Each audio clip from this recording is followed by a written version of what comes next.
Ki Kubor ka Batisi TV. Lawan Rashapi da ka Frank Motors. The dark is here to rule.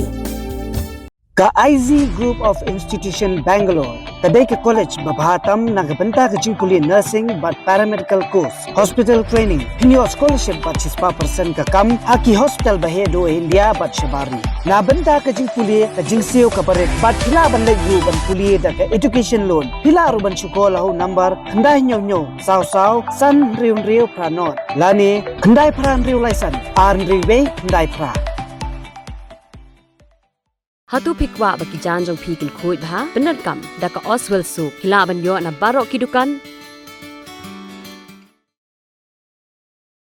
Ka jingap kimi lenti ke slam jong Nonghikai School SSA ban yo e Tulop Arrear ka ba lawan urlong hak ni kenti hadien ba menteri ketnat puli puthi jong Sorkar jila u rakam e sangma ula pentep syaka Meghalaya SSA School Association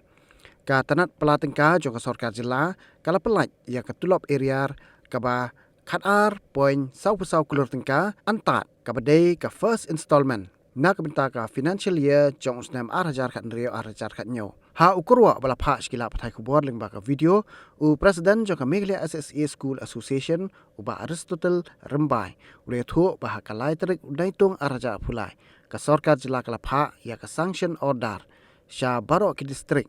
da ka bapatha bakin pha ya ka Pisa syaki personal account jong Nonghikai SSA shu la yathu ka baidai wa ka Tulop u menteri ketnat puli puthi ula pentep ba ka tanat puli puthi jong Sorkar jila kan sepelat ya ka Pisa tang na mentau bena yayong bat bena jemang Arrear phulai ha ka tayo banwan kat bah ka baidai wa ka Tulop ka basa jong bena jiliu on sepelat kham hadin.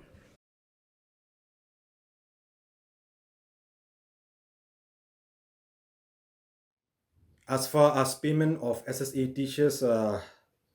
pending due is concerned, that is number 1, payment of arrear salary of financial year 2016-17, and number 2, payment of pending salary of current financial year for the month of April, May and June. This is to inform to all the SSA teachers in the state of Meghalaya that yesterday, the 4th of July 2023, the Honorable Education Minister, Sir Rakam Sangma, informed the association that the State Finance Department have released the fund amounting rupees 12 crores 44 lakh approximate, being the first installment for payments of pending arrear of financial year 2016-17 to all the SSA teachers. He further informed the association that the Education Department, Government of Meghalaya on Monday this week have already sent the sanction order to all the respective district, and the same have been instructed to all the district to do the needful for transfer the same to all the personal account of the SSA teachers.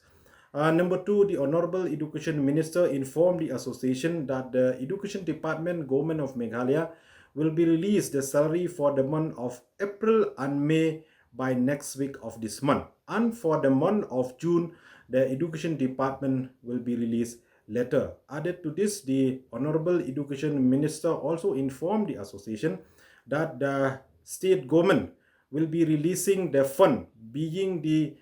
capping norms, which is meant for payment of SSA teachers' salary by Monday next week. Therefore, the association requests all the SSA teachers in the state of Meghalaya to cooperate with the association until further notice. Thank you.